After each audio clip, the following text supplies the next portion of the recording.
In war, land is decisive. Nowhere is this more important than in the Russia-Ukraine war. Welcome to the land domain panel of our series, Conflict in Focus, Lessons from Russia-Ukraine.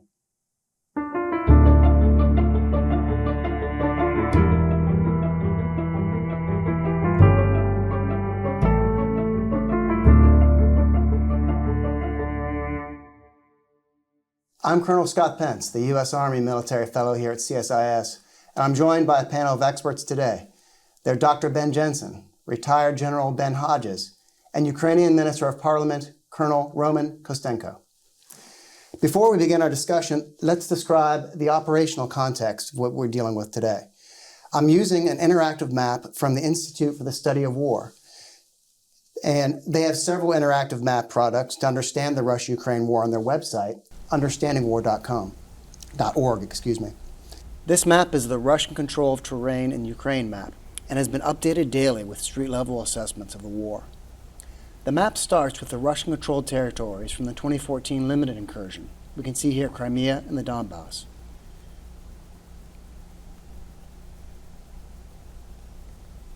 We're looking now at 23 February 2022, as indicated at the bottom of the map. On the next day, on 24 February 2022, Russia invaded Ukraine along several axes. One from the north from Belarus toward Kyiv, an eastern front from the Donbass toward Kharkiv, and a southern front from Crimea toward Kherson. By April, we can see their forces retreated from the outskirts of Kyiv due to stiff resistance, the failure to seize Hostomel airfield, and logistical challenges. In May of 2022, Russian forces captured Mariupol in southeastern Ukraine after a 3-month siege. This secured the land bridge connecting Russia to Crimea. By September of 2022, the Ukrainian forces reclaimed nearly all of the northeastern region of Kharkiv. By November of 2022, Ukrainian forces recaptured the city of Kherson. This will prove to be the last shift in the position of the front lines before the war settles into intense attritional warfare. In February of 2023, Russia launched a new offensive in western Luhansk, but failed to make rapid progress.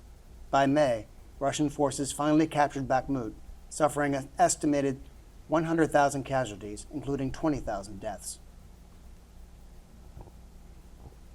In June of 2023, Ukraine launched a much-anticipated counteroffensive to recapture Russian-held territory, including Bakhmut and southward in Zaporizhia, but faced stiff Russian defensive positions and failed to achieve a breakthrough.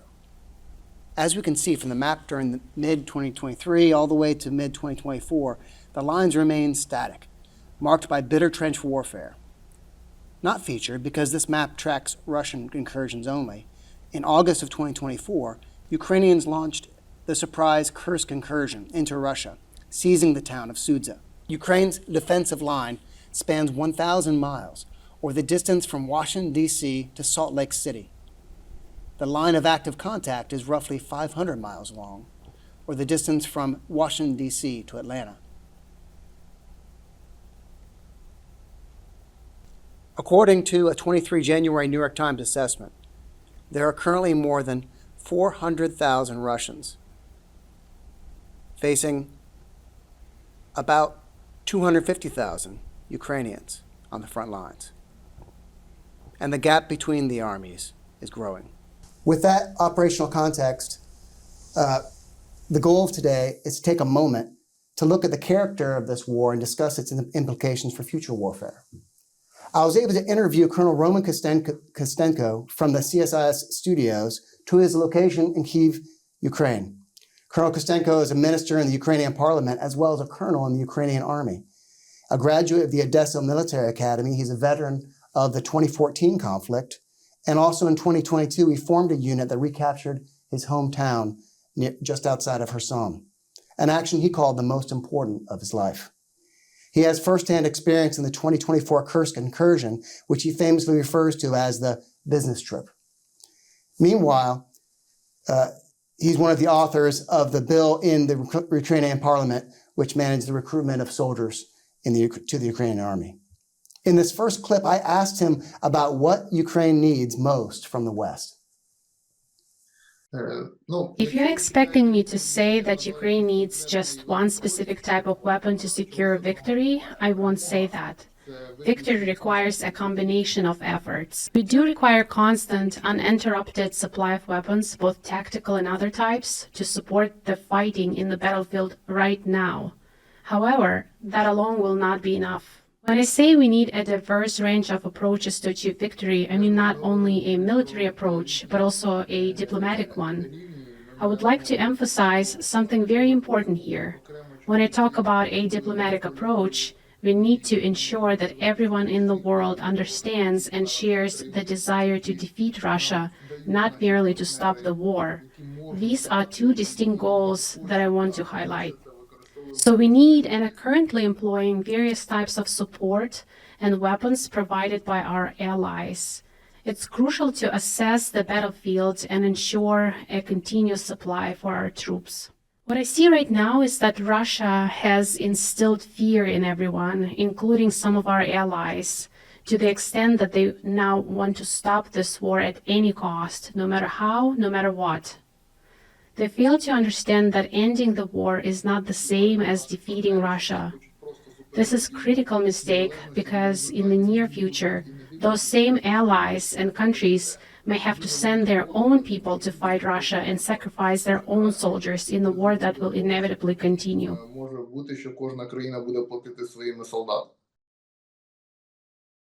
And our next panelist is General Hodges, coming to us from Frankfurt, Germany. General Hodges, you served in the U.S. Army for 38 years, commanding at all levels and culminating with your command of U.S. Army Europe. I should note, in full transparency, that I served in your command in 2015, and you promoted me to Lieutenant Colonel. You held the Pershing Chair in Strategic Studies at the Center for European Policy Analysis and served as NATO's senior mentor for logistics. You also co-authored the book, The Future War and the Defense of Europe, which we have here. From that experience and your research, what do you see as the biggest challenge Ukraine faces in the next 6 months? Well, Scott, first of all, I don't know how your promotion slipped through the net, but somehow you avoided capture. So thank you for reconnecting. The biggest challenge, I think, is confidence in Ukraine, because they've got to be wondering, what is the United States going to do? What is the rest of Europe going to do? Or are they going to be traded away for some grand deal? Or are we going to commit to helping them either defeat Russia, which is entirely within our ability to do if we have the political will, or are we going to force them to accept some kind of a settlement for the sake of peace to stop the fighting as we hear?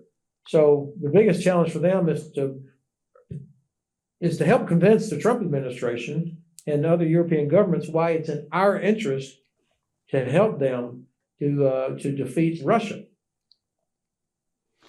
Thank you, sir. And coming up, we also have Dr. Ben Jensen with us. You're a veteran yourself, a lieutenant colonel in the U.S. Army Reserves, and you're a senior fellow here at CSIS. You're also the Frank E. Peterson Chair for Emerging Technology and a professor of strategic studies at the Marine Corps University. You've authored 5 books, the most recent of which is Information at War, Military Innovation, Battle Networks, and the Future of Artificial Intelligence. What new innovations have the most impact on land warfare in Ukraine? So thank you for having me, and it's an honor to be on a panel with General Hodges, who I'm a huge fan of. So I won't fanboy too much. We'll focus on war. I think the most important innovations are actually the soft ones, meaning how you build systems that are able to adapt as multiple technologies come in. As you were listening to the Lieutenant Colonel from Ukraine, the Parliamentarian speak, there's rarely super weapons, there's often super soldiers. And super soldiers are a function of training and discipline and how you adapt people to different combinations of combined arms. And I think that innovation right there, at rapidly being able to turn civilians off the street into some of the most lethal fighting formations we've ever seen.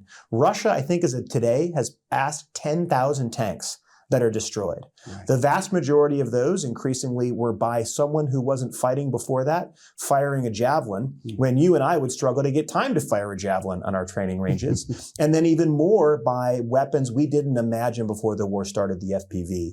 So Right. it's not any one innovation, it's these creative combinations and then building those formations that are able to adapt them in contact. The challenge with any technological innovation in that is how do you actually turn those tactical engagements into consolidated gains and that larger campaign transition. So I think we've seen brilliant tactical innovation from the bottom up, and it hasn't been the stuff that the Americans or the West has been given. It's what Ukrainian engineers have kind of MacGyvered together on the battlefield. But the hard part of that now is building that into not just a tactical system, but an operational system. And that Scott, leads us- can I Oh, yeah, go interrupt? ahead, sir. Dr. Jensen said maybe the most important thing we're going to hear today. He talked about super soldiers. And I do worry that so much emphasis on technology and drones and all that, that we are losing sight of the fact that ultimately it's about women and men who are properly trained, properly led, and determined to win. And so this is where Ukraine, I think, is why they've been able to do what they've done despite Russia having all the other advantages. So I'm glad, Ben, that you brought that up. Excuse me.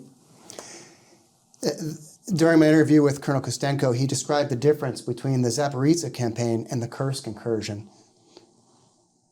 Personally, I think we could discuss each specific instance separately, Zaporizhzhia and Kursk operations. However, I want to talk about Kursk.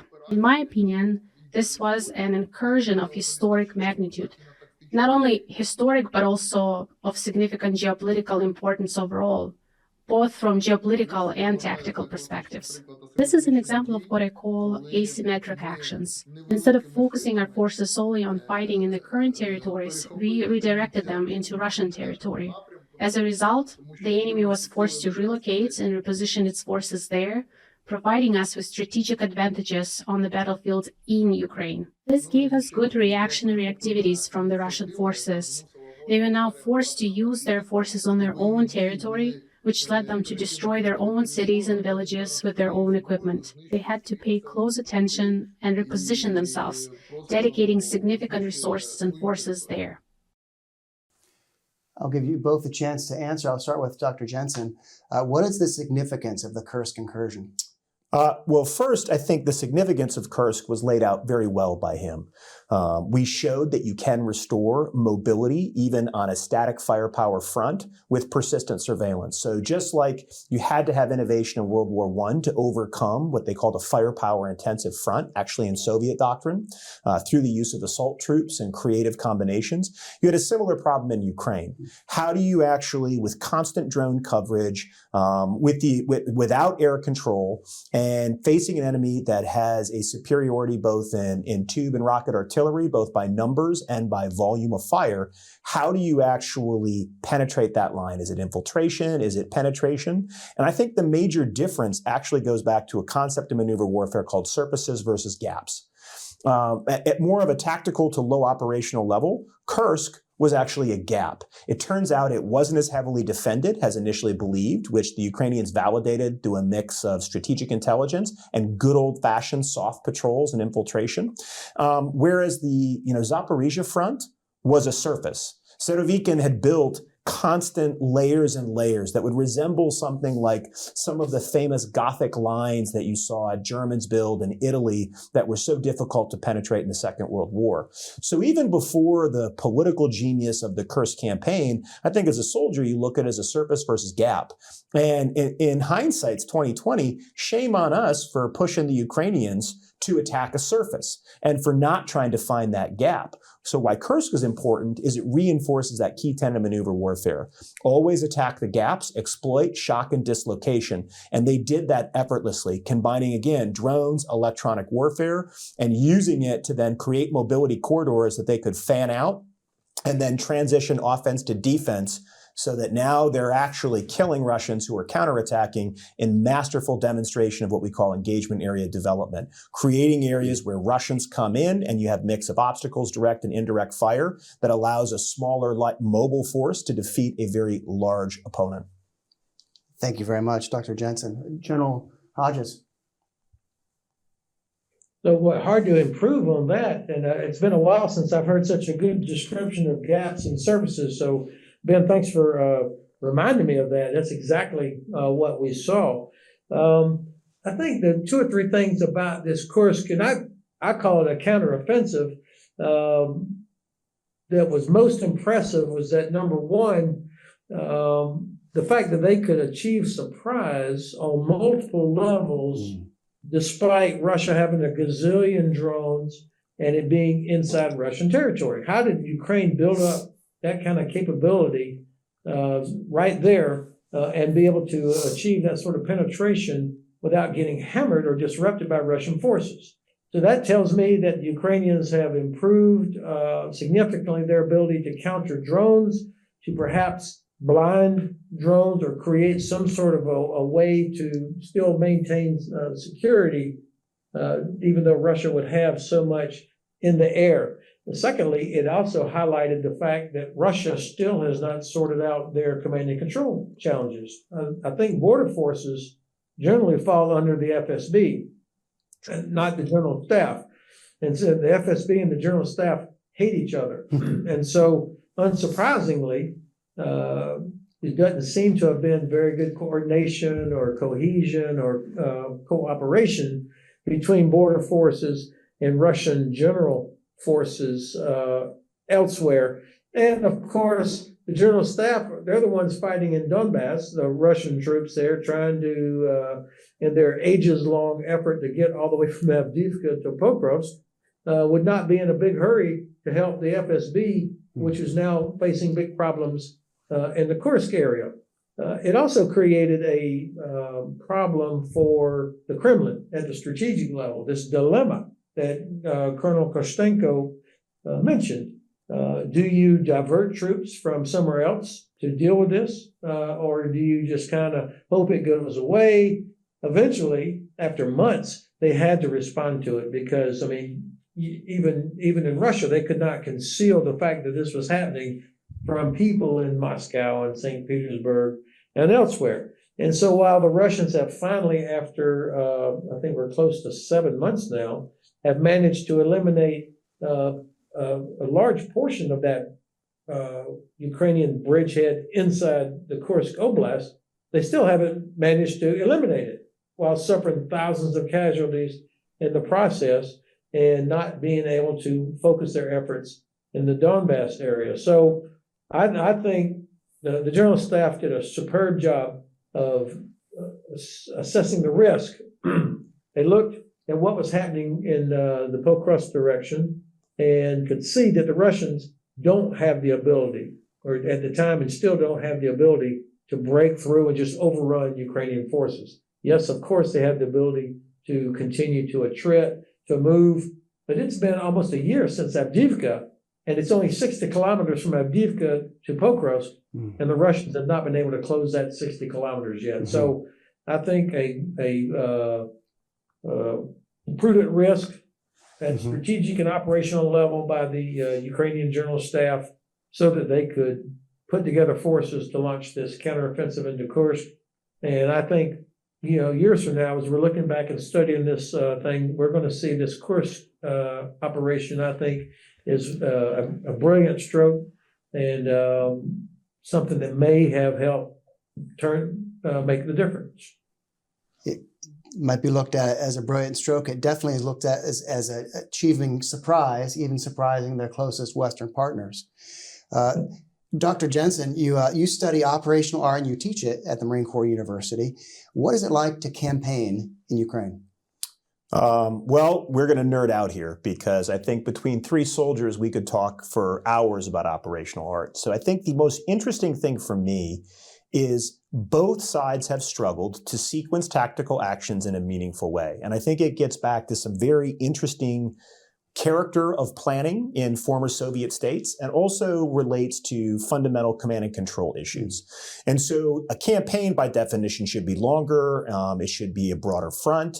That requires more synchronization. And the more you have to synchronize, the more important it is to look at authorities and who reports to who. So we get our C2 wire diagrams, we're task organizing, all of that professional speak for how are you building the team for the entire season, not just the game.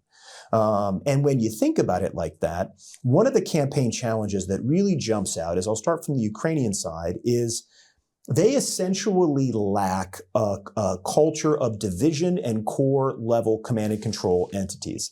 And what that means is you essentially have multiple brigades, often 20 plus, reporting up to what's called an OTF. So it's their equivalent of, like, think an operational front, or what we would call, like, almost in the U.S. Army, a theater army. So it'd be the equivalent for us of fighting brigade combat teams, but without a division, sometimes a corps, but often not, but a theater army.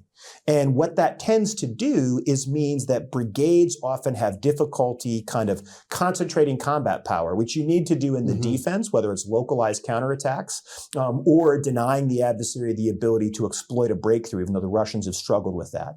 And so that missing layer makes it difficult to actually sequence tactical actions in a meaningful way. It leads to inefficient use of resources. It creates a series of assault groups that are used to plug the line, which often burns out your best and most experienced soldiers and creates real issue with troop replacement.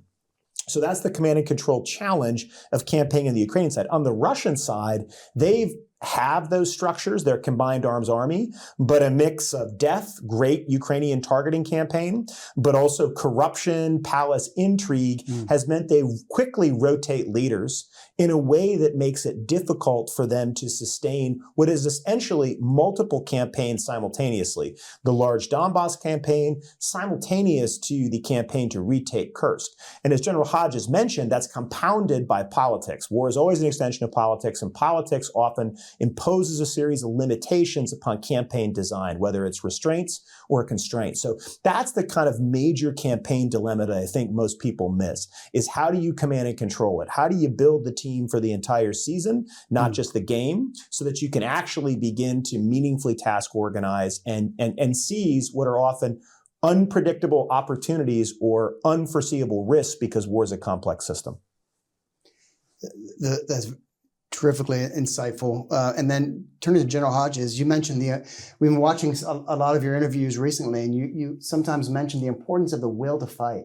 How important is that in warfare in general, and how has the Kursk Incursion affected this will to fight? I have to imagine that Ukrainian soldiers and Ukrainian people were heartened by what was achieved with this Kursk counteroffensive. Every commander wants to get the initiative at every level. You want the enemy reacting to you, not you always worrying about what they might do or reacting to what they do. And so here was an operation by the Ukrainians that took the fight literally into Russia. And Kursk is not just any oblast. I mean, this is a place that has almost religious significance for Russians. And now you've got Ukrainians are in there dug in for more than 6 months. And I'm thinking that people would have taken heart from this. But this changed the whole narrative of the invincibility of the Russians, the inevitability that Russia's going to win, Ukraine's going to lose. And it also, of course, when you start talking about negotiations, which I'm not advocating that they should hurry up and negotiate. I would advocate that we should be helping Ukraine win. But let's assume it looks like there's going to be some negotiations. This is the problem for the Russians now, that if the start point is the line of contact, that means a part of Russia is under Ukrainian control. And so this has given them some leverage that I think also affects the will at different levels, because they know they have something useful. Now, I'm not naive. If you're a soldier in defending Pokrovsk, your life still sucks, and it doesn't get any better anytime soon unless there's some remarkable change. So this is where leadership it is so important at every level. And switching gears, I want to make sure we capture the role of the North Koreans on the battlefield. In late 2024, we saw the insertion of North Korean troops on the Russian side. I asked Colonel Kostenko about the role of North Koreans and his thoughts on that. What I can say about the North Koreans is that they are very good soldiers. They are very well trained, but the way they are trained reflects the methods of warfare from the 1960s and 70s. They are not as well equipped for modern warfare. What we observe is that the North Koreans typically act on the battlefield by lining up in large formations. They tend to advance in a way that reminds us of the tactics used during the Soviet times, where soldiers were trained to line up and move forward. This makes them very easy targets for modern drones, which can easily spot and destroy them. The Russians are aware of this, but for some reason they don't train the North Koreans to avoid forming those lines, or at least not to advance in such a predictable way to avoid being targeted by drones. We don't know why. Dr. Jensen, what should we take from the insertion of the North Koreans into this conflict? Well, I think I'd break it down first from the strategic to the tactical level. We don't want to admit this, but we're already in World War III. We have North Koreans fighting inside Russia, trying to kill Ukrainians, and many of those Ukrainians are trained and equipped by NATO countries and other free people around the world. We have Russians using Iranian ballistic weapons. We have Russians setting up using smuggling routes and now increasingly overtly Chinese drone components. So we think there was a clean day when World War II started, but it wasn't. It was a different date for each country and when we look it back. So I think at the larger level, the significance is this just reinforces that this is the early stages of World War III. And hopefully we can off-ramp it before it goes further. Second, at the operational and tactical level, this just reminds us that coalition warfare is hard. And if you don't take time to build interoperability with the partner, and interoperability is both technical, procedural, and personal. You have to know the people, you have to know their procedures, and you have to have kit that talks to each other. You end up with really bad operational boxes that you draw, where North Koreans do swarm attacks here, Russians fight here. And we've often had to do that with our partners, but we've learned that you have to invest that time and energy to build interoperability through security cooperation, repeated exercises. So I think at the operational level and defense policy level, even higher up, it shows that just because you can get 10, 12,000 North Koreans and a bunch of missiles doesn't mean it automatically increases your combat power. In fact, it shows that North Koreans have been pulled off the line because they've suffered such heavy casualties, and now they're increasing their shipments of heavy artillery pieces. At the tactical level, it also shows us that some of the discourse around lethality that we're hearing in the news now might be slightly flawed. I'm not fully convinced that modern lethality is the most physically fit stud muffin killing the other most physically fit stud muffin. I'm not saying we sacrifice training and discipline and physical fitness in our formations. I'm saying that the North Koreans, who are insanely physically fit, are getting killed by people who probably wouldn't sometimes pass our own Army physical fitness test with a drone. So I think it also is a moment to pause and think about what actually generates real battlefield lethality in 2025.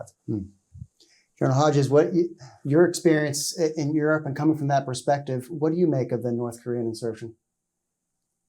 I love what I just heard from Dr. Jensen, by the way. That's the North Koreans are probably the most unwoke army in the world, and yet they are being hammered by Ukrainians. I've always thought that the best organizations and best institutions and the best units were learning organizations that were able to adapt quickly and could learn and put those lessons into effect. And I don't see that in the culture of the North Koreans, and frankly, in the average Russian unit, I don't see it either. Which is not to say that every Ukrainian unit is flawless and perfect, far from it.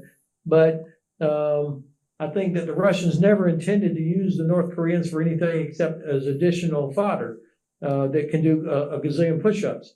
So I'm wondering, how does the North Korean government look at this? As long as the Russians are paying them whatever the agreement was on actual money or technology or cheap energy, whatever it is, as long as that keeps coming, I don't imagine Kim Jong-un is going to shed a lot of tears for soldiers that are killed. But we know so little about what goes on inside North Korea. I can't predict how this goes in the future. I do see opportunity for us, though. What a great time to launch a big snap exercise in South Korea with the U.S. and ROK Army troops and others to remind Kim Jong-un about the southern half of the peninsula. And so the more ammunition he sends away, the more troops he sends away to Russia, increases his vulnerability. Not that we're ever going to attack, but he should be worried that we might. And I think at the strategic level, I hope and I imagine that people are considering how can we do that that would also, by the way, undermine what Russia is doing.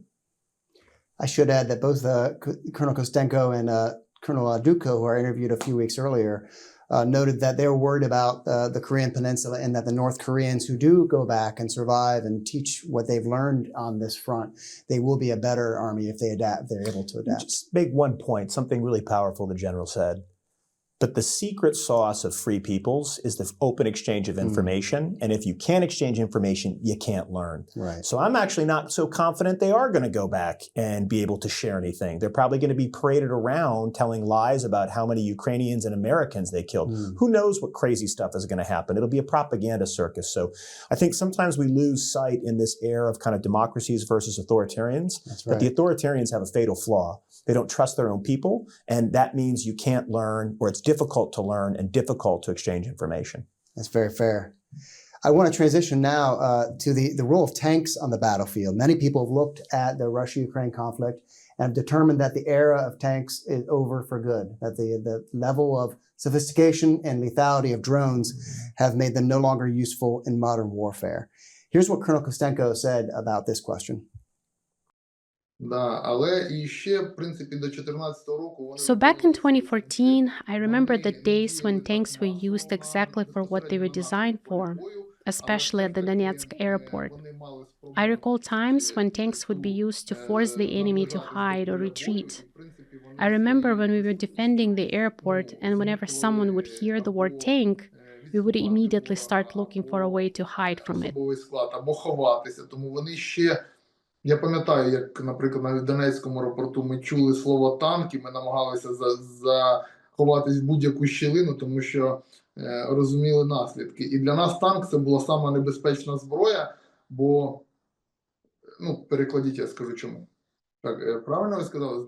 In 2022, after the full-scale invasion, we didn't have established defense lines yet, and Russia assumed that tanks would be used for the same purpose they had been used for in the past. With the development of drones, everything has shifted and changed.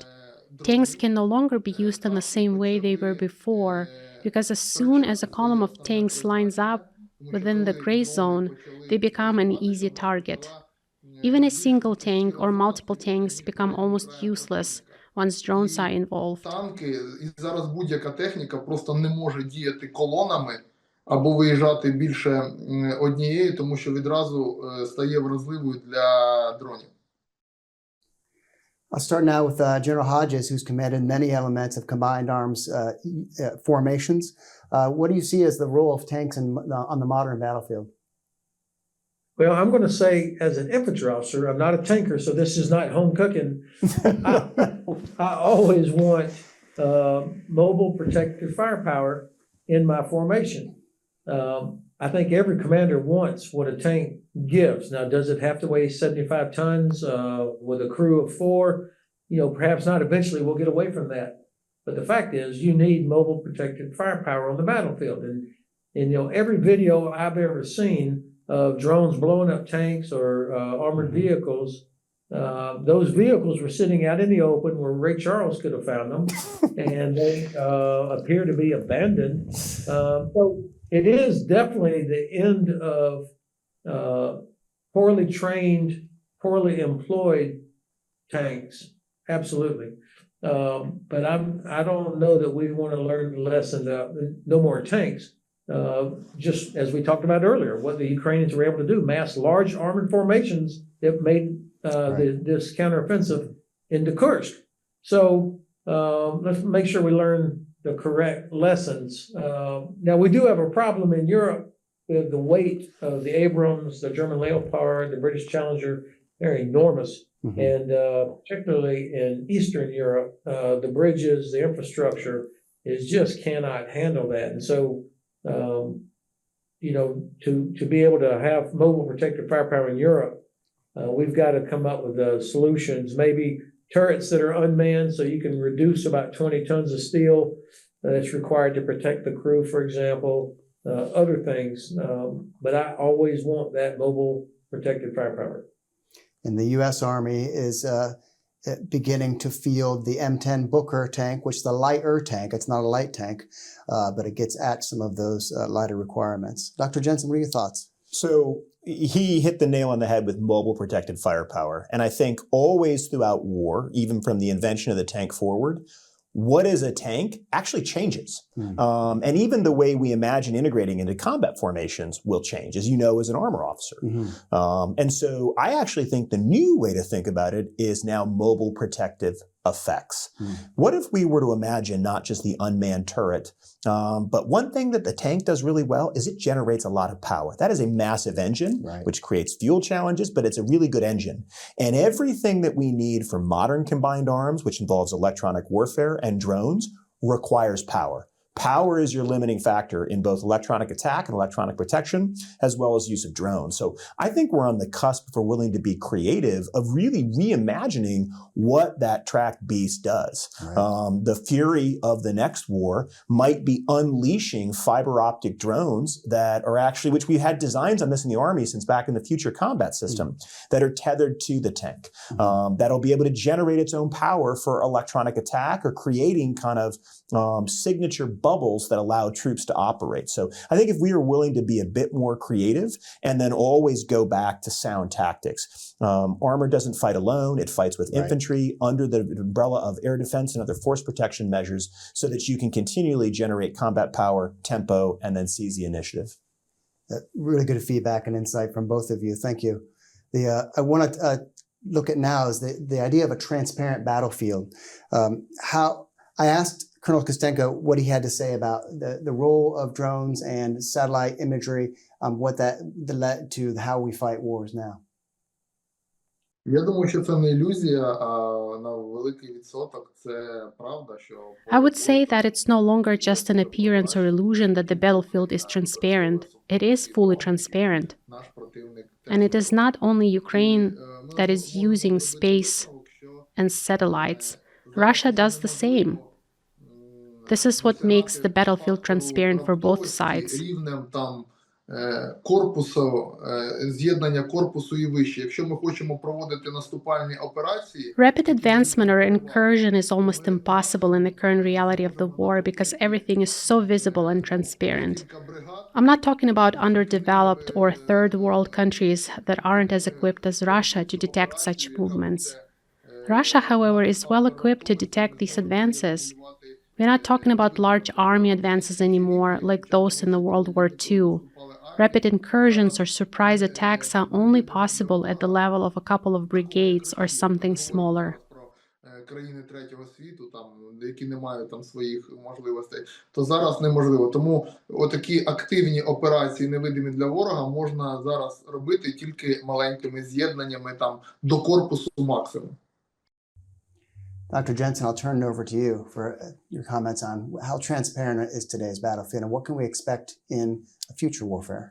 So this is a trend I think you've seen emerging for a long time. And frankly, we've developed techniques in the long war through high-value individual targeting and, find, fix, finish. All these targeting methodologies that we've developed were based upon having persistent overhead coverage, electro-optical sensors, a lot of what you saw in those images that people need to remember. It's not just seeing something like a picture. Heat signatures are your best friend if you want to do targeting. And there's other things. So as the cost of all these sensors has come down, each professional military has come up with ways to be able to see, and if it can be seen, it can be hit, and if it can be hit, it can be destroyed. So I think that's the fundamental reality we're confronting. Now, I actually think you can still generate surprise like we saw in Kursk, and that there are ways to fight on that persistent ISR battlefield. And I think the most important thing is to go back to sound principles of OPSEC signature management and both active and passive denial. And I think the biggest lesson we need to take from this, especially as the Army that we've all served in, we just don't have enough decoys. We don't have a culture of creating decoys. We don't have a culture of training with decoys. Usually when you say deception in a U.S. military formation, you're told to be quiet. That's compartmentalized. Somebody else is building the deception plan. You shouldn't think about it. That is a broken culture. We should be practicing feints, ruses, displays at the tactical level, TAC-D, not MILDEC, and then build in the equipment so that soldiers don't have to improvise decoys, that every one of us comes with multiple low-cost, multi-signature decoys. Because I'll tell you, having done targeting, you create a tremendous intelligence tax on your adversary with decoys.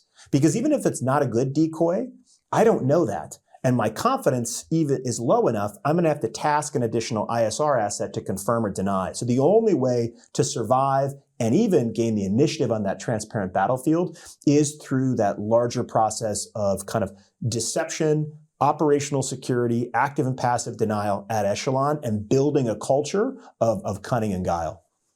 I think what comes to mind is the actions at Hostomel Airport, where they actually printed out large pictures that looked like hangars had been destroyed, and they put them over the hangars, and it was hard to see from overhead imagery that they were actually still there. And the Russians actually wondering if they had buried their aircraft somewhere. General Hodges. Well, I would only want to echo a couple of things that Dr. Jensen just said so well. Deception has got to be something that's baked into the plan, not, hey, give me some of that deception stuff, as a hood ornament. It's got to be part and parcel. And that really does come from cultural training, mindset. And that's just not because we've always had such overwhelming advantage in terms of air power and firepower that we didn't develop that as a core competency, which is not to say that individual leaders and units are not good at it, but I think this is an area where we can learn a lot from the Ukrainians. And then from the technical side, I love the phrase signature management. I first heard that from a guy at Saab that made camouflage for vehicles. Right. He talked about signature management, and then I just heard Ben use it. There are technological advances, particularly just in the fabric for uniforms, that significantly reduce signature. And I think these are the kind of things that are going to help us protect our soldiers, but also protecting vehicles, so that a tank or armored vehicle or howitzers that are out there that are protected from not only visual observation, but their heat signature and so on. The technology is there, but it still requires discipline. You can't just toss a tarp over something. That's discipline and dispersion, and you have to practice this stuff in our training centers. I've got two more questions we'll get to. And the first one for Dr. Jensen, what are we learning about how to understand the relationship between indirect fires and maneuver in this conflict? This is a core question for all of us as, military professionals who fight in the land domain. So I think there's a couple different lessons. One, and I'm going to go more tactical first, is that modern combinations of direct and indirect fire require electronic warfare, electronic protection. So the Russians were quickly able to thwart a lot of the gains the Ukrainians were making with HIMARS just by actually jamming GPS signals. So GPS is known frequency bands. Even when you adapt, you still can find where they're emitting. So they were able to create these little kind of electromagnetic bubbles that actually made it essentially turned a very exquisite, expensive long-range munitional into a dumber-than-dumb old artillery round, and do the same thing to Excalibur rounds. Excalibur, right. And so I think that first lesson is your electronic attack and protection has to be so fluidly built into your fire plan to be able to support maneuver. And I know there's a huge debate in the Army coming now, given the long-range fires and all of these effects. Is it no longer fire in support of maneuver? Now it's maneuver in support of fire. I think it's too early to say that.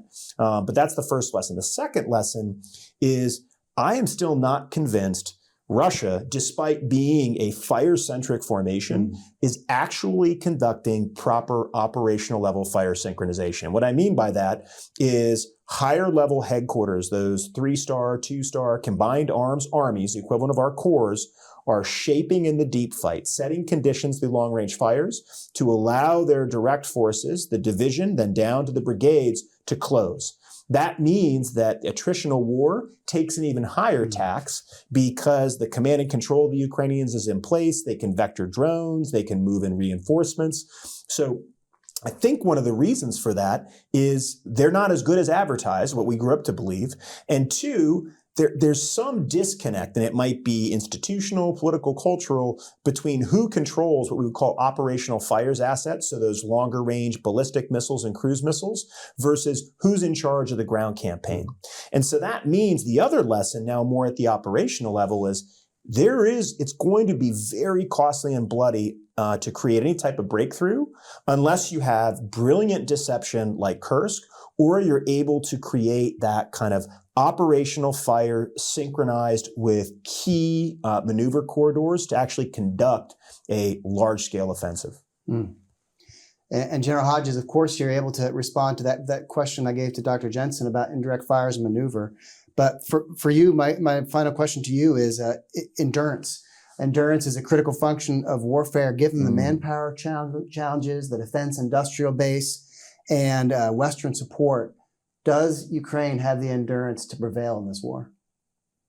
Okay, well, let me accept your invitation Yes. to address what Dr. Jensen just said, too. I agree with everything he said, but I was reminded of something General Cavoli said earlier in the war. He said, you can defeat Russia's only advantage of mass with precision if you have enough time. And of course, what he was talking about is knocking out those headquarters that coordinate the fires, knocking out the guns, and knocking out the logistics, where all the ammunition.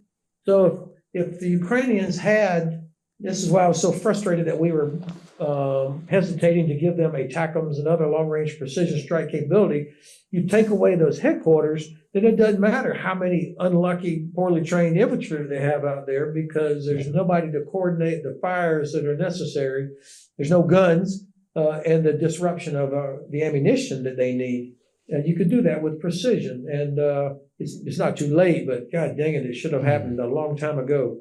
I also was reminded I had the privilege when I was a captain, a small group instructor at the infantry school at Fort, back then it was Fort Benning, and General Depew had been selected to receive the Doughboy Award. And so I was his escort for the day.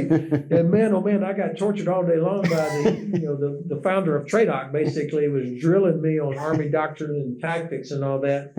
But he described his experience in World War II as a battalion commander. And he said it was the job of infantry battalions to move forward observers across Europe. So it was an early example of maneuver supporting fires to get the observers in place so that we could bring to bear the massive artillery advantage that the United States had over the German Wehrmacht. To the question of endurance, this is tied a little bit to the will question we covered earlier. Clearly, Ukraine is in a difficult situation given the casualties they're suffering and given the willingness of Russia to absorb casualties, because Russia's decision about victory is not based on losses, but based on their belief that we're going to quit. So it really comes down to the endurance of the West. Do we have the will to continue supporting Ukraine? Now, we hear a lot about Ukrainian manpower shortages. I actually don't think they have a manpower shortage. They have a soldier shortage. And I'm not trying to be clever, but the fact is there are tens of thousands of Ukrainian women that could be serving or could be better utilized the way that women serve in the U.S. military or in the other militaries. I'm proud of where it took us a long time, but we got to a place where women are serving in every part of the U.S. Army. I don't want to say it's without challenges or that everybody is doing it perfectly, but we needed that talent. Ukrainians need that talent. And I've spoken to a lot of Ukrainians about this, and they still have a very, let's say, chauvinistic view of women. Of course, there are thousands of women in service, but they're not being used everywhere that they could be more effectively utilized. And I think also it's not our business what age Ukraine decides to draft soldiers. That's a cultural thing for them. I think, though, that inside the Ukrainian military, you've got a new Ukrainian army and you've got a Soviet army inside the Ukrainian armed forces. And I think a lot of families still believe they envision that the Ukrainian army is the old Soviet prison army, and they're reluctant to send their son or daughter or brother or whatever to join the armed forces. They're not confident that that young man or woman at the age of 26 or above is going to be given proper training and equipment before they get sent off to the front. And this is the job of the government, to regain the confidence or earn the confidence of Ukrainian families that their son or daughter will not be sent to the meat grinder, but they will get proper training, proper equipment, and get put into a unit that is ready to fight. That's how Ukraine is able to fight for as long as they need to. And by the way, recent polls say that more than 60% of Ukrainians are not in favor of any sort of negotiation where they give up territory. So the endurance of the will still is incredibly strong because they're talking about survival. They know what happens when the Red Army shows up in their village. You bring up an excellent point about the role of women and women at war in this conflict. And I should note that the next, one of the other panel discussions is about women at war. We're partnering with the Smart Women, Smart Power program here at CSIS, and we'll have that in the next couple of weeks. I want to turn now to closing comments by Colonel Kostenko to make sure we capture that before we go. Працювати над тим, що не просто зупинити цю війну. There is a difference between ending the war and ensuring Ukraine's victory in this war. Right now, we receive support from our allies and partners for strategic defense, but that's definitely not enough to give us an advantage in ending the war. To end this war, Ukraine needs to come with much more strength because right now, we don't have enough to achieve victory. We have just enough to sustain strategic defense, but that needs to change. I believe that if we receive enough of what we need to secure Ukraine's victory, the US will have a clear path to making Russia capitulate. Капітуляції, до виходу з України, і це буде зовсім інше обличчя Америки у всьому світі, коли саме з цієї позиції Сполучені Штати змусять Росію до миру. And now turn to Dr. Jensen. So I think the future of this war, and all wars do come to an end, lies in that strong point of a strategic defense, but with very creative new forms of offense. And I think actually President Trump isn't wrong when he says things like dropping oil to $40 a barrel will probably be one of the nails in the coffin of the Putin regime in Russia.